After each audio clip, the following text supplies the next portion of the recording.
پاکستان کی فوج میں ایک نیا عہدہ بنانے کی خبریں سامنے آئی ہیں، چیف آف ڈیفنس فورسز یا مختصراً CDF۔ یہ سوال سب کے ذہنوں میں ہے کہ آخر یہ عہدہ کیوں تخلیق کیا گیا، اس کی ضرورت کیوں محسوس ہوئی اور یہ ذمہ داری بری فوج کے سربراہ کو ہی کیوں دی جا رہی ہے۔ آئیے جانتے ہیں اس نئے عہدے کی اصل کہانی، اس کی وجوہات اور ممکنہ اثرات۔ چیف آف ڈیفنس فورسز کا بنیادی مقصد پاکستان کی تینوں مسلح افواج، بری فوج، بحریہ اور فضائیہ کے درمیان بہتر ہم آہنگی اور مشترکہ کمانڈ کو مضبوط بنانا ہے۔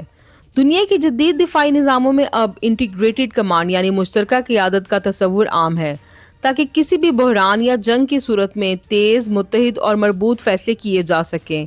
اس نئے عہدے کے تحت پاکستان کی دفاعی حکمت عملی، مشترکہ آپریشنز اور نیشنل سیکیورٹی پلاننگ ایک متفقہ قیادت کے ذریعے منظم کی جا سکیں گی۔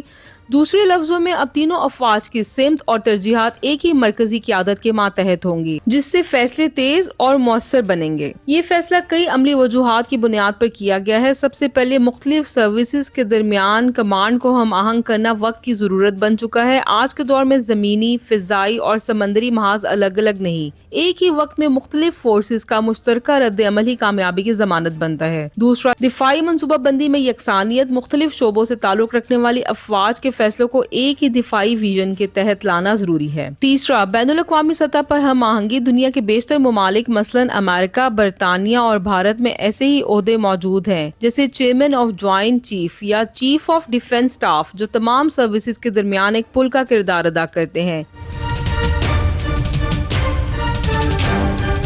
چوتھا، ہنگامی یا بحرانی صورتحال میں فوری رد عمل، چاہے وہ قدرتی آفات ہوں، داخلی سیکیورٹی کے چیلنجز یا سرحدی کشیدگی، ایک متحدد کمانڈ زیادہ تیز اور بہتر فیصلے کر سکتی ہے۔ اب سوال یہ ہے کہ اس عہدے کے لیے بری فوج کے سربراہ کو ہی کیوں تجویز کیا جا رہا ہے؟ وجہ صاف ہے، پاکستان کی بری فوج سب سے بڑی اور سب سے زیادہ فعال فورس ہے، جس کے پاس سب سے زیادہ وسائل، افرادی قوت اور انفراسٹرکچر موجود ہے۔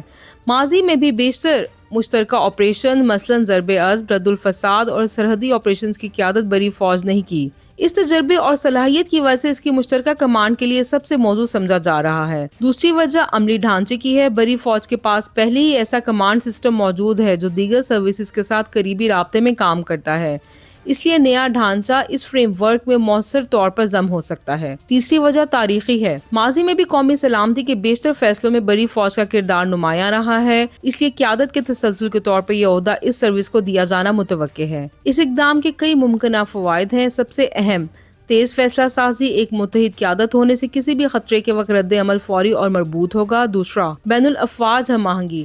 بری، بحری اور فضائی افواج کے درمیان رابطے کا نظام مزید مضبوط ہوگا۔ تیسرا، قومی دفاعی صلاحیت میں بہتری، سرحدوں کی نگرانی، داخلی امن اور بین الاقوامی دفاعی شراکت داری میں پاکستان زیادہ مؤثر کردار ادا کر سکتا ہے۔ چوتھا، بین الاقوامی ساکھ۔ ایسے اقدامات دنیا کو یہ تاثر دیتے ہیں کہ پاکستان کا دفاعی نظام جدید، منظم اور عالمی معیار کے مطابق ہے، لیکن اس نئے عہدے کے ساتھ کچھ چیلنجز بھی وابستہ ہیں۔ سب سے بڑا چیلنج تینوں سروسز کے درمیان توازن کا۔ بری فوج کو اضافی اختیارات دینا بحریہ یا فضائیہ میں ادارہ جاتی عدم اطمینان پیدا کر سکتا ہے، لہٰذا اس عہدے کی اختیارات کو شفاف قانونی دائرے میں رکھنا ضروری ہوگا۔ دوسرا چیلنج، پالیسی اور قانونی وضاحت۔ نئے عہدے کے اختیارات، ذمہ داریوں اور سول قیادت کے ساتھ تعلق کا تعین آئینی طور پر کرنا ہوگا تاکہ مستقبل میں کسی قسم کا ابہام نہ رہے۔